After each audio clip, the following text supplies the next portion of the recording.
Hello, everybody. Again, I can see there's a bunch of people on with us now.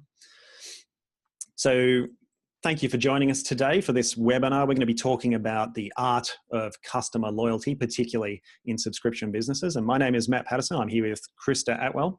So let's just start by introducing ourselves. So I'm Matt. As I said, I work for Help Scout, and we help companies deliver better customer service, and we do that through some really nice customer service tools. We've got our help desk, our knowledge base. We're working on a really nice live chat messaging tool. I'm pretty excited about that one coming out. My background is in customer service for SaaS company, and now my job here at Help Scout is kind of helping customers help their customers better. And now let's hear from Krista. Hi, I'm Krista Atwell. I'm a Senior Manager of Customer Engagement here at Dollar Shave Club. I've been with Dollar Shave Club for a little over 4 years now. I started in 2013 as a customer service rep. My background is in hospitality, which actually translates quite nicely to service. And I've just been very lucky to grow with, a very exciting company and kind of seen it from the get-go to, an acquisition. So very excited to be here today, and thank you so much for joining us. All right, it's great to have you. Can you tell us what Dollar Shave Club is? Sure. Dollar Shave Club is a subscriptions men's grooming company. We offer razors, but also a variety of products for the bathroom. Everything from shower to butt wipes to shaving aids. So we are all about helping men live smarter, better lives with great content and products and service. That's who we are. Right. I think this is the only webinar I've ever been in which butt wipes came up. So there's a first already, so quickly. That's great. So we're talking today about, you've got some competitor talk in there too. That's okay. We respect that. Well, this is something that we'll talk about actually. How do you differentiate customer loyalty in the role there? But so we're talking about customer loyalty in a subscription business. And Chris, obviously your work is relating to customer engagement and customer loyalty, but I wanted to start like really high level. Like what is customer loyalty? I mean, it's a kind of a weird term. It's not like there is a defined measure for loyalty. Right. Maybe if you watch Game of Thrones, they're always talking about their loyalty to different houses, but I imagine that we're talking about something with less violence and probably fewer dragons. Am I right? Right. I mean, loyalty for us, I think it's not an exact science, right? What works for one company might not work for another. But loyalty to us is, kind of creating brand ambassadors in a way, where we know that people will be excited to share their experiences either with our service if they encounter an issue, or just with our products and experience in general. Because we're a subscription service, obviously, we define loyalty by how long you've been a member. We look at those cohorts and just kind of see how the behaviors compare. Loyalty to us is also when people do contact support for an issue, how do they behave after? How long do they continue to stay with us if they did have an issue? And a lot of that comes down to how we are interacting with our customers, how we're making them feel in our conversations, and how we're kind of addressing their issues. So it's kind of a mixed bag of many things for us. Yeah, I almost feel like loyalty is something you can never know for sure. Is a particular customer loyal or not? Because I think there's a lot of things that can look like loyalty from the outside, like, oh, this customer's been buying from us for years, but it turns out, oh no, someone signed a contract, or they're just kind of stuck. They're not loyal. They happen to be a repeat purchaser, or there's somebody who's, they just don't know that there's another option out there. Like they haven't heard of some competitor, and as soon as they do hear about it, they're like, oh, that sounds good. Or they might be, you choosing the lowest cost option, right? So there's a bunch of behaviors which sort of look like loyalty but aren't, and so it can be tricky to differentiate between those two. But I think to your point, yeah, people who are like devoted to the brand, who are like, I like this company, or I like what this company means to me. So you introduce new products and they will take those on because they kind of have a level of trust or belief in the company. Totally. I think from the get-go for us too, it was definitely about being loyalty created from an idea that people were very excited about. overpriced razors versus having things come to your door at a fair price, and kind of knocking down the big guys. I mean, we were pretty much like a David and Goliath story at the beginning, and I think people really, really responded to that as well. Goliath would have used some serious butt wipes, I imagine. Yes, he'd go through a whole pack. So when I think about like who am I loyal to as a customer, there's a couple of examples that come to mind. One of them, you can read this blog post on the Help Scout site, that my car mechanic, who I just took all my cars to because I don't know a lot about how cars work. Once you get past putting petrol in them, or gas, I should say, for this audience. But I take my cars back to him because I trust that he will look after me, and he's going to do what he says he's going to do. He's going to charge me a reasonable price for it. And so the risk to me of leaving, like I'm loyal to him because he's proven that consistently over time and built up that trust. So even if something went wrong, we've got that history there together that I would come back to. And also the coffee shop down the road here. There is literally, between my house and the train station here, there's about 8 different coffee shops, and this is an 8-minute walk. And so I can get my coffee in a lot of different places, but there is one particular coffee shop where I walk down with my daughter, who's 16 months old now. We go down, I take her for a little pram ride down to the coffee shop, and there is one particular coffee shop where they love to say hello to her and wave to her and, try and give her treats that I ask them not to. But that's enough to like form that relationship that I will go there first if I can, because we just have that connection, even though their coffee is just the same essentially as the other 6, because it's a real coffee place down here. So that's how I think about it from my perspective as a customer. Do you have companies that you're loyal to? Companies that I'm loyal to specifically, I really like Glossier, which is another subscription service, but they do beauty products. And I really enjoy them. I think I really connected to their story. And when I, want to buy a moisturizer or a face wash, like I'm going to go to them instead of going to a drugstore. So that's my favorite. And if you're in the chat and you have particular companies that you love, feel free to throw those in there too, because it'd be interesting to see what kind of company names turn up there. But as we move on a little bit, why does customer loyalty matter? Like, what difference does it make if a customer is loyal? You mentioned a couple of things, like they will come back and keep buying from you, but is there anything more than that for you? I think it really is about, I know this sounds a little cheesy, but it's really about how you treat someone. So if you're just in interaction where I'm just here to take your money and I don't really care anything past that, I think that especially today, consumers want more than that from companies, because there is so many choices out there. So if there are things that you can do to make those little experiences special in whatever way, I think that creates some more loyalty. And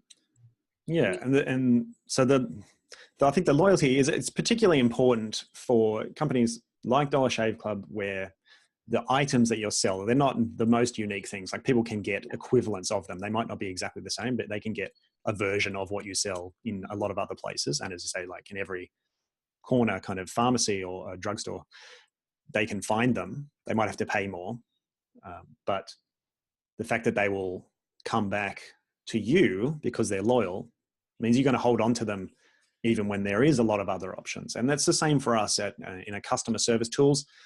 Like, we build really nicely designed, beautiful customer support tools, but you can get roughly the same functionality in other places, but you won't get the same experience. Right. You don't get the same experience using the software. You don't get the same experience with our support team.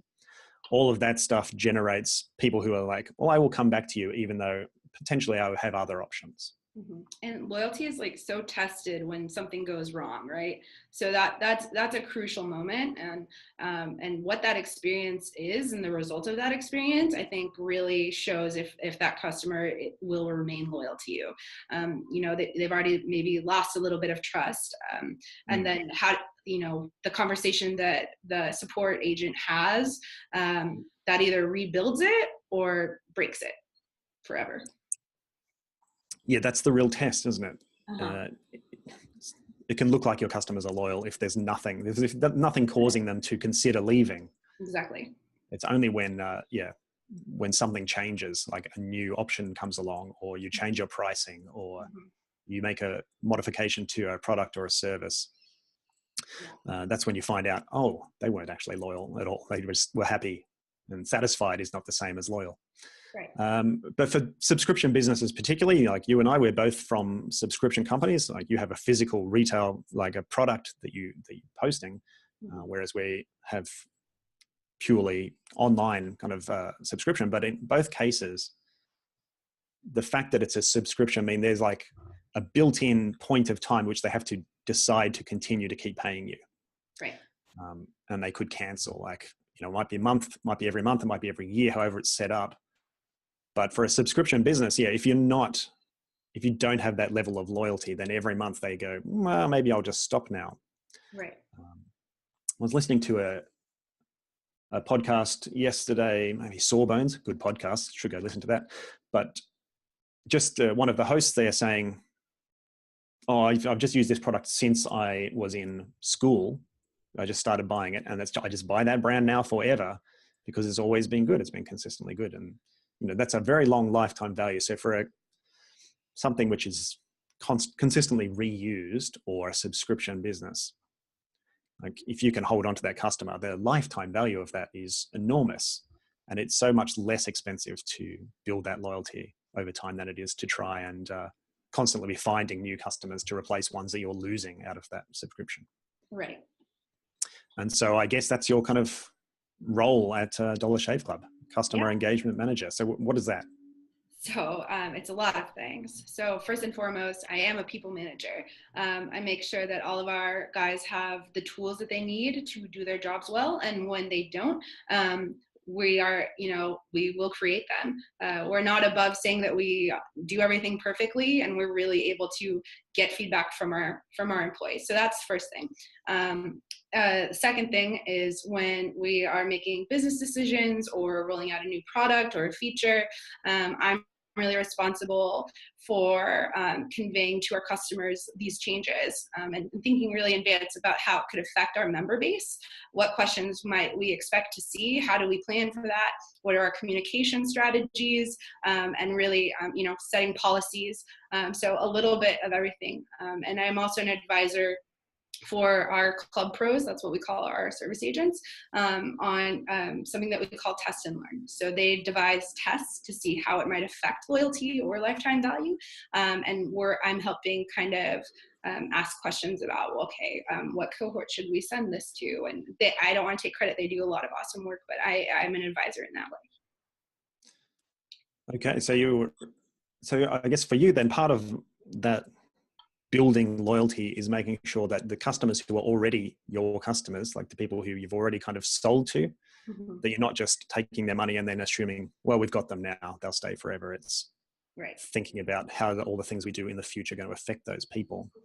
Mm-hmm. So club pros, you're saying your kind of frontline support people, Mm-hmm. they're a source of information about like how those customers are feeling and what they're thinking about?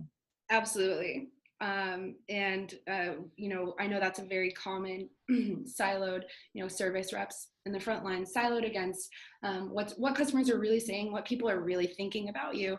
And we are very lucky in the sense that we produce a quarterly newsletter that's about 6 to 8 pages that really highlights the pain points of customers, what they're excited about, and without making recommendations, really surfacing to other departments things that are relevant to them. So we're very proud of that. And those things actually kind of drive business changes, big ones. So we're always collecting information, identifying patterns, testing, and really bringing those results to the business. Excellent. Just to let you know, in the chat, we have been collecting those questions. So we'll do them as we come through them, or we'll get to them at the end. But yeah, keep them coming because there's some good stuff in there. So we're just talking before, loyalty it's a difficult thing to prove, right? Mm-hmm. Until something goes wrong, like until it really matters. But do you have kind of measurements that are predictive of, we think these people are more likely to be our loyal customers? Yeah, sure. We obviously we look at, like, for us, we see how our interactions affect customer journeys and all that. So we really look at customer satisfaction scores. We also look at lifetime value, of course. A few months ago, we launched something called trial kits. So it's like little hotel size test products. So we've been monitoring those purchases and seeing how those behaviors might expose them to those product lines, and then how, are they more likely to buy from them after testing them. So we look at that, and we also do a lot of tests, like I said, just small scale things that don't really require any resources outside of our department. So if people get a coupon offer, are they more likely to stay with us longer versus somebody who we're just sending an email saying thanks for being a customer. So those are some of the ways we do it. We used to do NPS, but we didn't really find a ton of value, or in the sense that we really couldn't understand if it really made a big difference, right? So we did that a few years ago, but kind of moved away from it. But right now we're looking at customer effort score. Okay, yeah, that's a really interesting topic. So do you have a plan for how you're going to roll out the effort score tracking? Yeah, so we're going to actually turn off our CSAT and kind of switch over to customer effort. And then from there, we plan to kind of share, again, in our our quarterly newsletter, probably some insights that we find. Where are those points on the site or in the journey that cause more effort, especially from a contact perspective? So if they're contacting us because they couldn't figure out how to do X, how do we make that more clear, and let other parts of the business understand that that's an area of opportunity? So if you're not aware of customer effort score, it is definitely worth checking out. There is a book by Matthew Dixon, I believe. But the idea is to try and figure out how much of the work of solving a problem are you putting on the customer, as opposed to taking on yourselves or removing that trouble. So how much effort are they going to solve their problems? And in a sense, loyal customers are probably willing to go to more effort to solve their problems because they feel like they're getting the value out of their relationship, right? But of course, you don't want to burn out that loyalty by forcing them to do hard work. So keeping an eye on the effort is fantastic. So there's a couple of questions here. I think it's a good time to get into, because some of them are specifically for you. Sure. Well, actually, let's start with this one, because this is a good question I think every support person ever has felt. Mm-hmm. How do you deal with a customer who is too loyal? And by too loyal, I think someone who writes in a lot and expects free service. So that's a good question. I'll let you start, Krista. That's an excellent question. That's something that we've run into a few times, because we are a company that wants to say yes, but in those instances, I think we've had somebody who's written to us like over 60 times within a year. So for those, we kind of just have to keep it honest and be frank, just to say we're really honest in the way we communicate. So for somebody like that, we'd probably say something like, we're so glad that you love our products. We've been very generous, and at this time we are not going to be able to offer you any more discounts or product. That's basically how we handle that. Yeah, I think sometimes loyalty gets, because we hear about loyalty programs. Mm-hmm.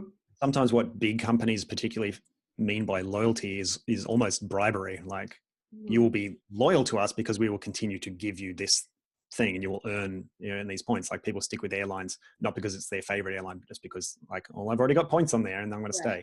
That's a form of loyalty, but it's not quite the same thing. I feel like the loyalty we're not giving you anything we're not giving all our other customers. Mm-hmm. But because the experience you're having, you like it, that you will stay with us, that seems like a more valuable form of loyalty. Mm-hmm. So sometimes you do have to be prepared to say to somebody, look, we'll give you good service, but we're not going to give you something extra.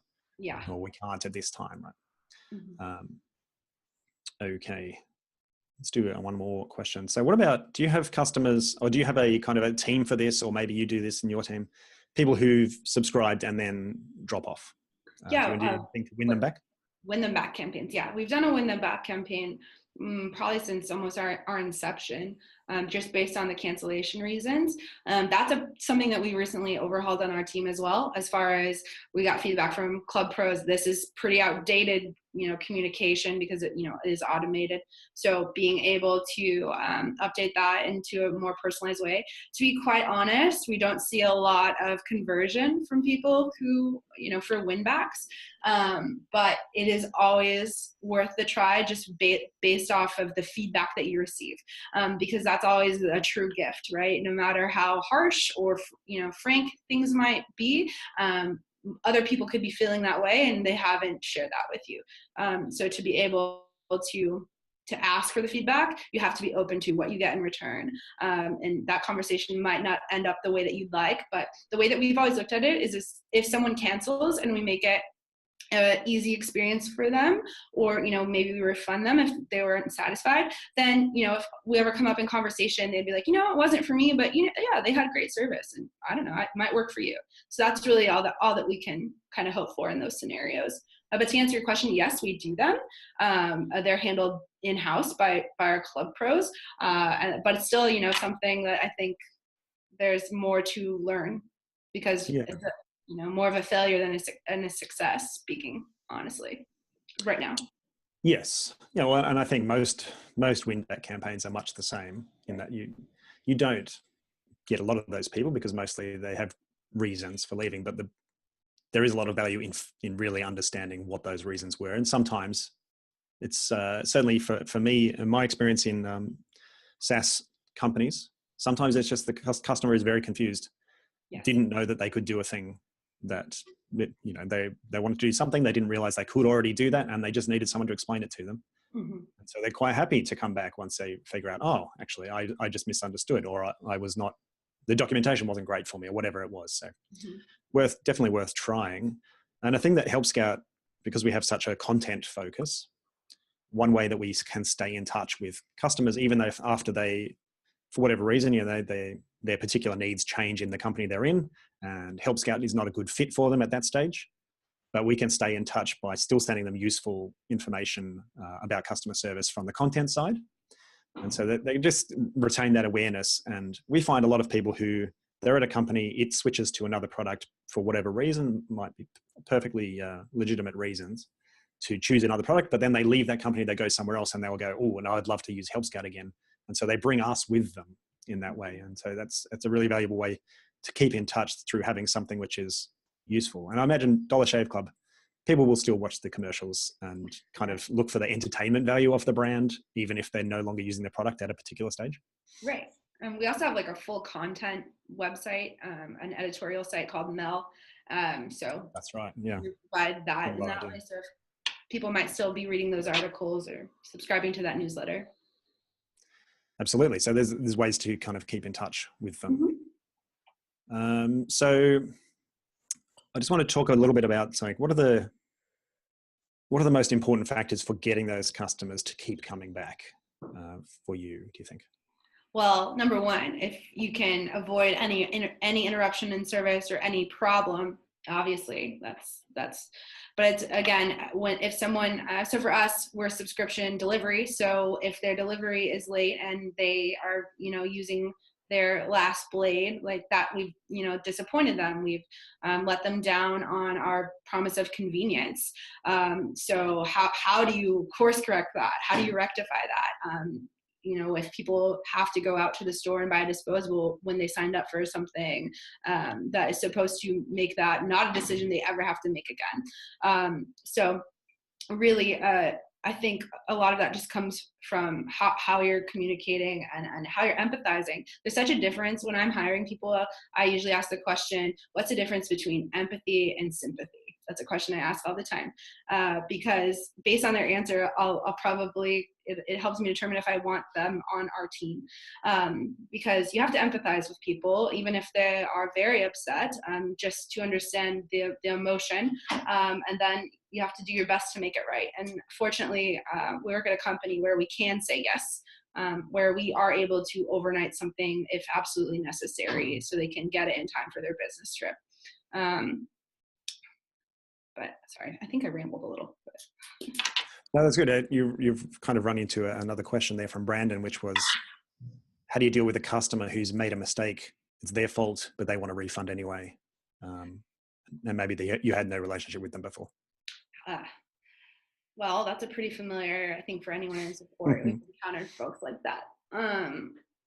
My honest truth for that is it's more mentally taxing on you and on the customer to play this back and forth game. If you have the capability, just refund it. I mean, it's not worth it to me. Yeah, obviously, yeah, depending on the value, right? There's Right. a point at which it becomes so expensive, but yeah, something that I totally agree. Yeah, but something that I thought that was cool is actually that just happened to me is I subscribed to Grammarly for a few of our club pros, and it was on a personal card, and I forgot to like change it to a corporate card, and I got charged for it. And I requested a refund. I said, I will gladly repurchase this on the company card, but may I please have a refund? And the rep, which I thought was interesting, and said, we can do that for you. Please note that this is outside of our terms of service. And she linked me to the terms, so I understood that they were doing something extra for me, even though it was still my fault. So perhaps if you don't have the capability to refund and you can point to something in your terms of service, if you need to stand your ground, that was a tool that I thought was very smart. I thought that was smart for them to include that in their reply to me. Yeah, that's a really good point. But yes, I really agree. Like the important thing often with refunds is to understand like what happened. If you can eat that cost, but you get some value out of it by kind of understanding whether was this customer making a mistake. Very often the customer made a mistake because something wasn't clear. They signed up, they didn't realize what they were signing up for, or somebody got confused. Right. But yes, if you can refund it, it's reasonable. I absolutely do it because it's faster. You get some good value out of it. The customer loves it. And the support reps feel better about it. They're going like, yeah, that's what I would want if I was the customer. Right. It's just not as taxing on the mental health, Yeah, absolutely. All right. So let's talk about what can we do if you're in the audience and you want to know like, well, what can I actually do that will increase customer loyalty?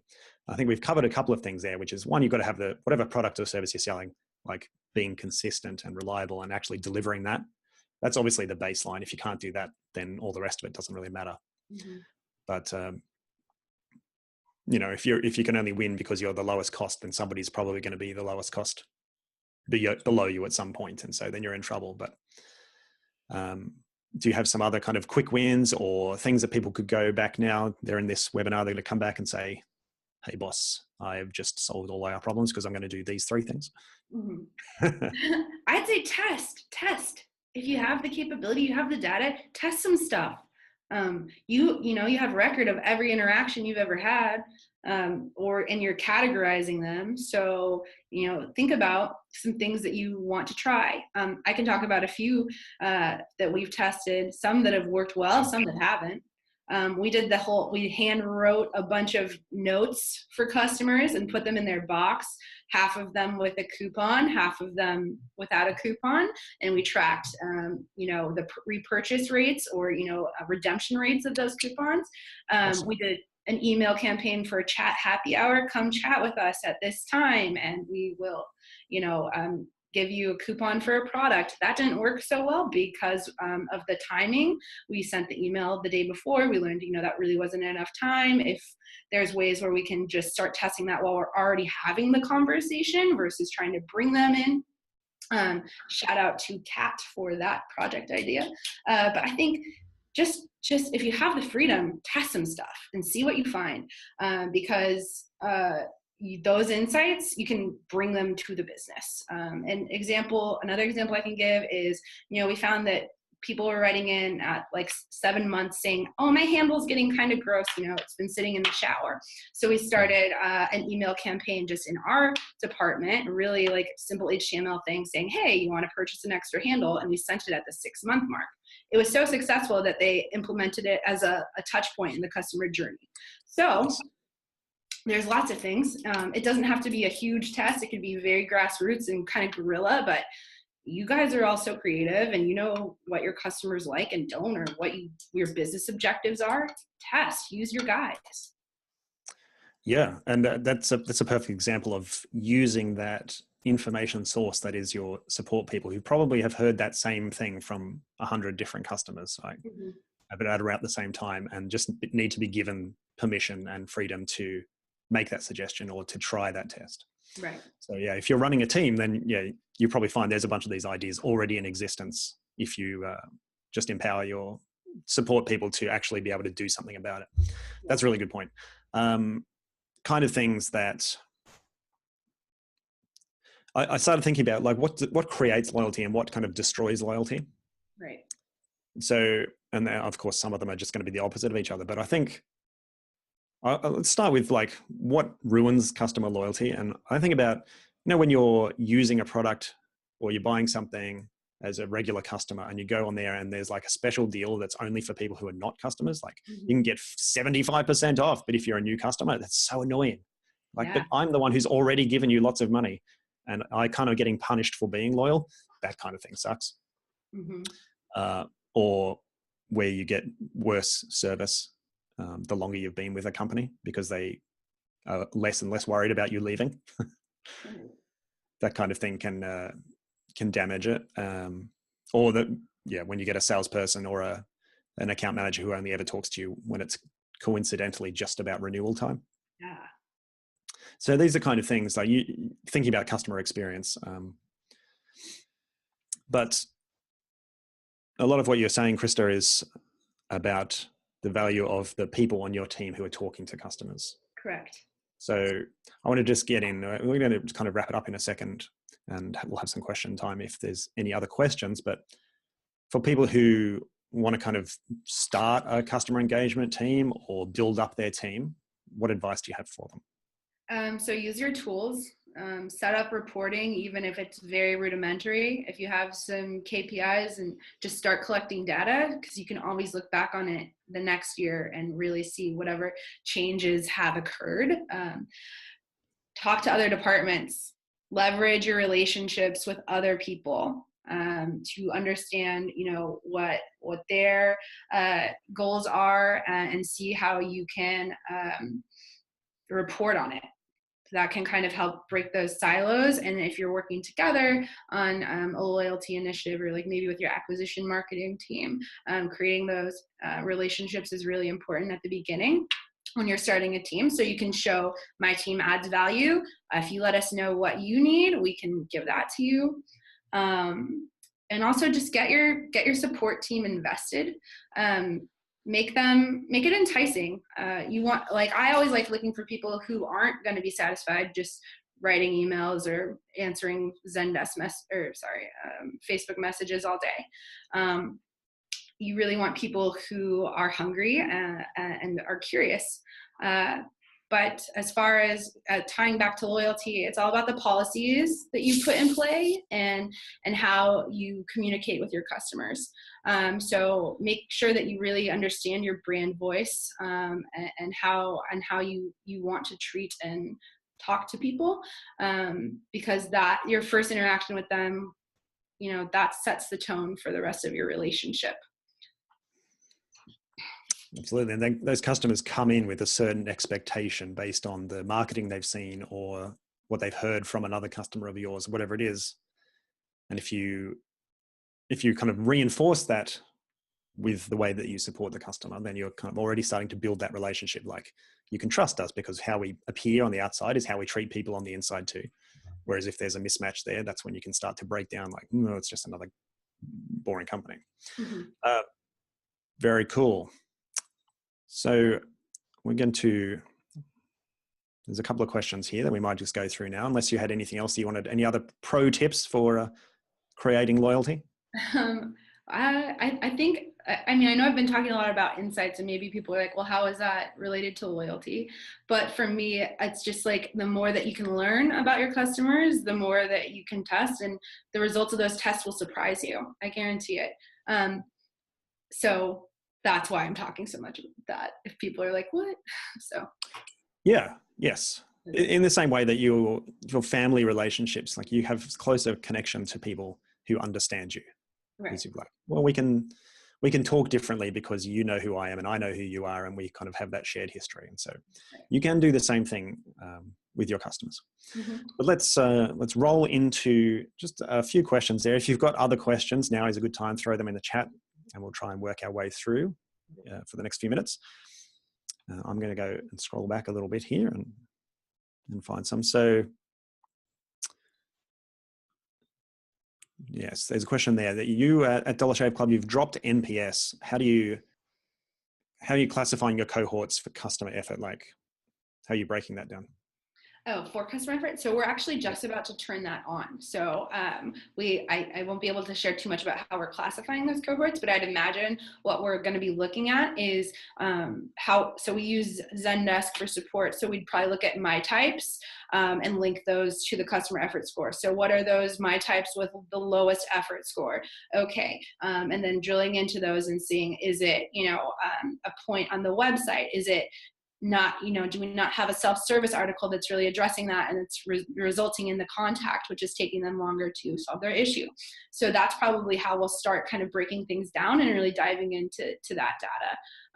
And then we're able to probably cohort NPS too with, when they became a customer, the purchases, sorry, not NPS, CES, the purchases they made, etc. So I imagine that's kind of how we're going to dive into it. Absolutely. And if you're using Help Scout or another customer service tool, you can do the same thing, right? By kind of classifying those incoming questions according to whatever you think might be interesting, like the size of the account or the number of past purchases or whatever it is. Use those custom fields, give yourself some nice reporting hooks to be able to see what difference are we actually making here and who is it affecting. Yeah, it'd probably be interesting to see too what the effort score is for someone who's contacted us in the past. Are they okay with that? Or because they've contacted us before, does that make a difference in the effort score because they have to talk to us again? So we're interested in that. That's right. And as you say, you don't know until you test these things. Exactly. You have a gut feeling for it, but sometimes you're going to be wrong. Mm-hmm. Better to find out. And I'll just say that, like, you can learn as much from your failures as you can from your successes. Failure is not a bad thing. It just means, try something else. So it's all information into the process, isn't it? Right. Okay. So Marcus was saying, let's go to Joey. So Joey made a good point. I think that you can, if you're going to be referencing terms of service in a reply, so back to your story from before, but you can lose personal touch. And I think I just wanted to comment on that because I think you're right. It's a matter of tone and absolutely style, right? But you can present some of those things as, particularly in that case, where what you're trying to say is, I am going to do this for you, but I want you to be aware that I'm kind of bending the rules, which makes you aware the rules exist. So you know now, hey, there is this thing. This is not necessarily going to happen every time, but here's me pulling the rules a little bit this way for you to kind of sneak you in there. Yeah. I think if you do it the right way, you can make it a nice interaction. I totally agree, Matt. We're all about personalization here. That's actually something that our quality assurance, that's a metric for us. So it's all about how you're softening that. So I think it's a good trick. I was impressed by that. So shout out to Grammarly on that. Well done, Grammarly. Let's work our way through here. Okay, so Marcus is saying we have 3 different types of subscriptions: monthly, quarterly, and yearly. Monthly and quarterly customers say all the time, I only signed up for 1 month, even though we clearly tell them. This is a classic billing problem that every subscription company has, I think, which is like, I thought I was signing up for just a month, but I was signing up for a monthly plan, or I signed up for a month and now I've been paying for 12 months and nobody told me. I've experienced this personally as well as a support manager in the past. it was something that you can never 100% solve that, but you can do things like, obviously you work on the page where they sign up to make it clear. The thing that I found most effective was in that first invoice. So the first time they pay, setting the expectation there of saying, this is how much you paid today, this is how much you're going to pay on, and here's the next date you're going to get charged. Because I'd rather, if they're going to have that pain point, you'd rather have them when they've just paid the first time than after they've paid 11 more times. Something that we do too, and I'm sure this is common, but we send communications about 3 days before we're about to bill them to say, hi, do you want to toss anything in? So that gives them, and then we prioritize any replies to those. So we're answering those first to try to avoid any refunds, right? So if they reply back and be like, no, I actually wanted to cancel, at least we're catching them in that moment. But yes, of course we run into this all the time. Again, we say yes within reason. If it's more than a year, we're probably going to meet them in the middle, or ask them if they just like that cost in product. There's ways where you can kind of be creative with your problem solving if possible, but sometimes you just have to eat it and be okay with that. Yeah, that's a good point. Sometimes people asking for refunds are actually happy, but they need to feel like, oh, I need someone to understand that I was confused here or upset. And so you can sort them out. One more quick story about that of loyalty building. So we've had people that write to us and be like, can I please be refunded? I actually just lost my job and I'm just trying to cut my budget down. So we'll refund them, or people that are just canceling before they're about to be billed, we'll send them a pack so they can be like fresh for interviews. Yeah. And then I can't tell you how many of those people have come back to us and wrote really sweet messages about, they did this for me in a tough time, and now I'm a forever customer. Yeah. So small acts really go a long way. One of my favorite customer service stories is the give them the pickle story, which is like some guy was eating at a diner, same diner for lunch every day for like 15 years. They changed management. He gets a sandwich. There's no pickle that he's used to. And they tried to charge him 15 cents for a pickle. And they, could have lost a customer for like 15, 20 years over 15 cents. So our product doesn't cost a ton, and we're fortunate enough that we're able to be generous. I realize not everyone can be, but even if it's a small note or just that, be human. That really goes a long way. Absolutely. Give them the pickle. Yeah. Okay. Let's just review some questions. Do your customers ever complain about getting asked to leave reviews? How do you ask for that feedback without annoying them? Sometimes we'll get complaints so those are sent automatically. Usually if someone purchases a product, like 10 days later, we'll send an email. If there was a delivery issue and they did not get it and we're asking them to review something, that's generally where our pain point is. Doesn't happen all the time, but sometimes.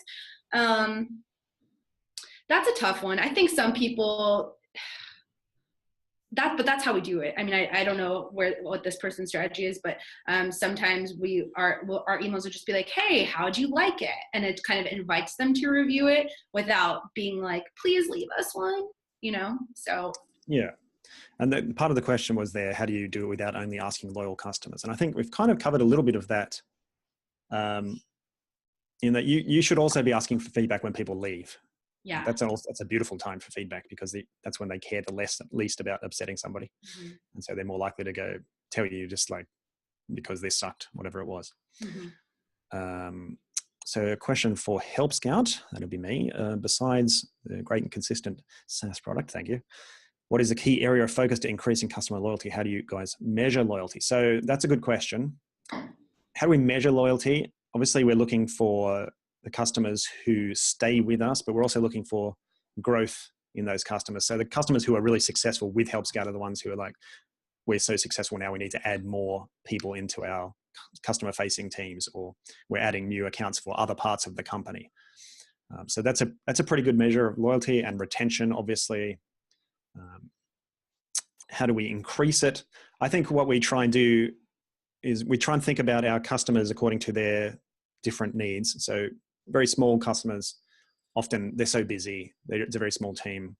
And we just try and give them useful information. Like we'll try and make the reports more useful and give them a bit more insight into what the product that they already have can tell them about their business.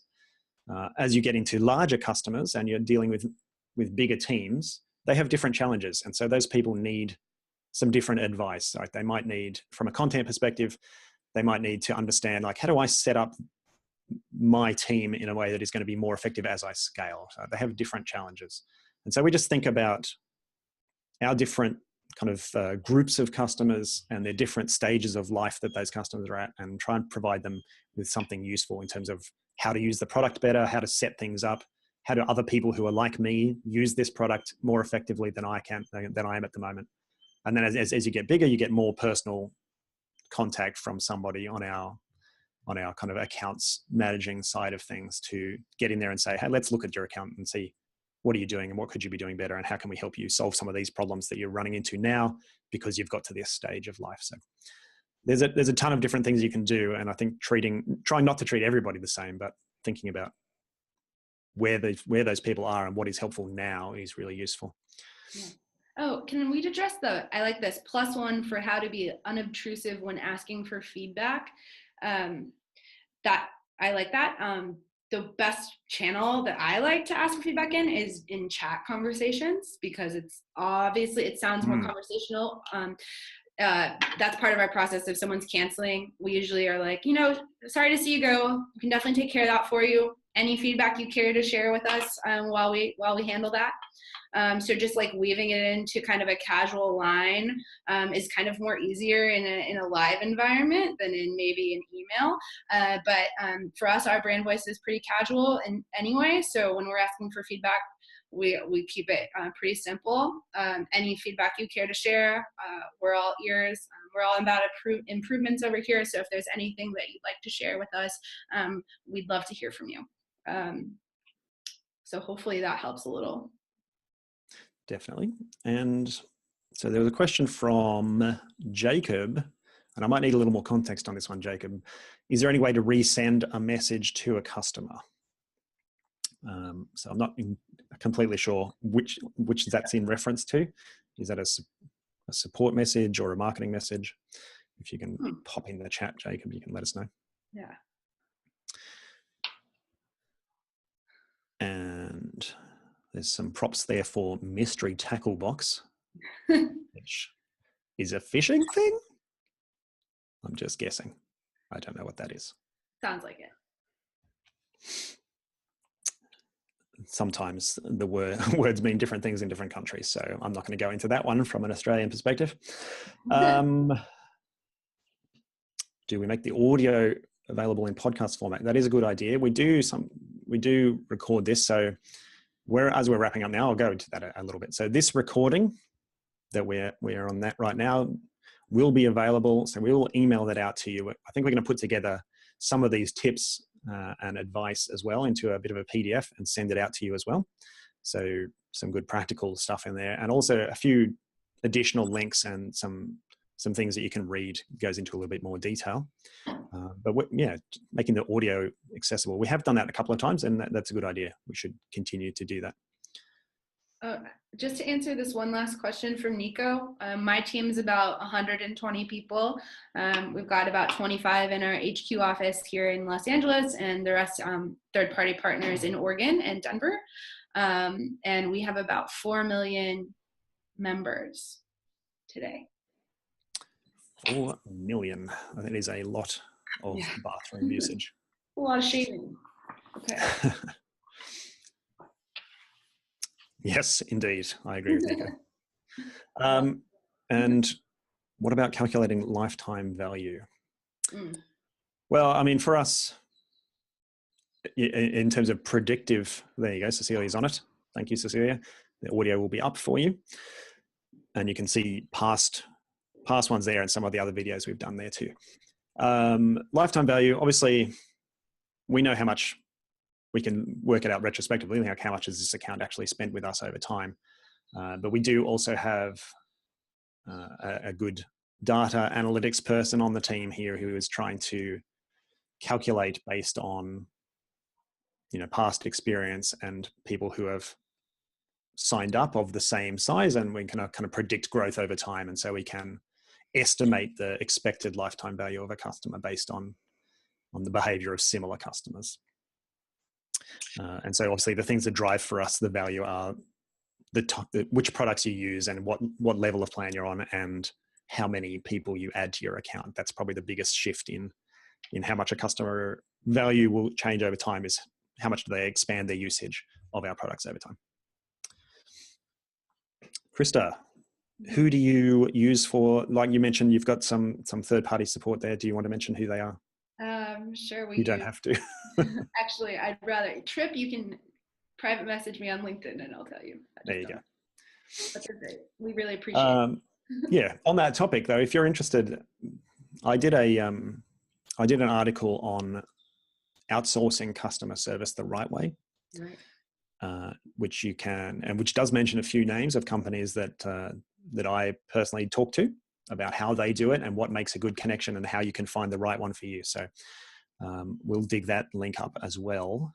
Something I can say is one of our partners, we have extremely low turnover for a call center because it's based in a small town where, and they provide all full-time employment, no part-time work. So we have people on that team that have been with us for 3 years. The tribal knowledge is insane. But yeah, it's all about what works for you as a company and what you really need. Because markets are different depending on, who your partner is. Absolutely. And there you go. There's the link to the article. All right. Are there any software tools that could help with lifetime value? I think we'll call this the last one because we're just about to hit our kind of 1 hour mark, but. So just for me, just real quick, we actually have a homegrown customer support tool that was built by our engineers. And in that, every customer page displays when they joined, so you know automatically how long they've been a customer in every interaction. And then also their lifetime value. It shows what products they've purchased, how long ago they've purchased it. So, you can, if you're in a conversation, you can, ask if they are, need another shave butter, if you're in a chat.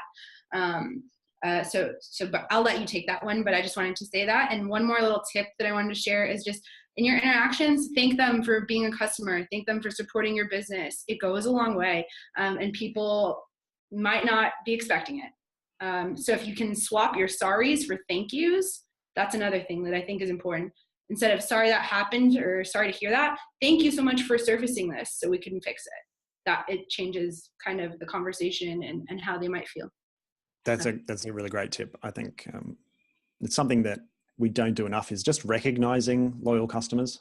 Mm-hmm. Even there are a bunch of different things you can do at pretty low cost just to say thank you to people who are like, hey, yeah, I recognize, even if it's just literally saying thank you in a support interaction. It doesn't have to be related to even what they're asking about, but just to say, hey, look, I notice you've been with us for 5 years. That's awesome. Thank you so much. We'd love that you're sticking with us for this long. You're right. People don't expect that. And if you can put that little bit of a human connection back in, it makes people feel like, oh yeah, they actually do value what I am providing here. Like the fact that we've been customers. So that's really awesome. As I say, the video and further resources, we will put those up. If you've got other questions, if you want to talk to Krista, what's the best way for someone to get in touch with you? You can, well, I don't check I have like 40 Twitter followers, but I don't really go in there. You can get in touch with me on LinkedIn, or my email is krista@dollarshaveclub.com. If you have a question, you can email me. There you go. And you can talk to me. I do use Twitter, so that's probably the best way, at Mr. Patto, MRPATTO, if you want to ask any questions or follow up. I would love to talk to you about that kind of stuff. Yep, there I am. And thank you, everybody, for joining us today. I know most of you stuck with us. Some great questions in there. It was really useful. I hope you find it valuable, and feel free to share the video once it's up. Share it with everybody, anyone that it might be helpful to. Hope you all have a good evening or morning or midday, wherever you are. And thank you so much. Thank you.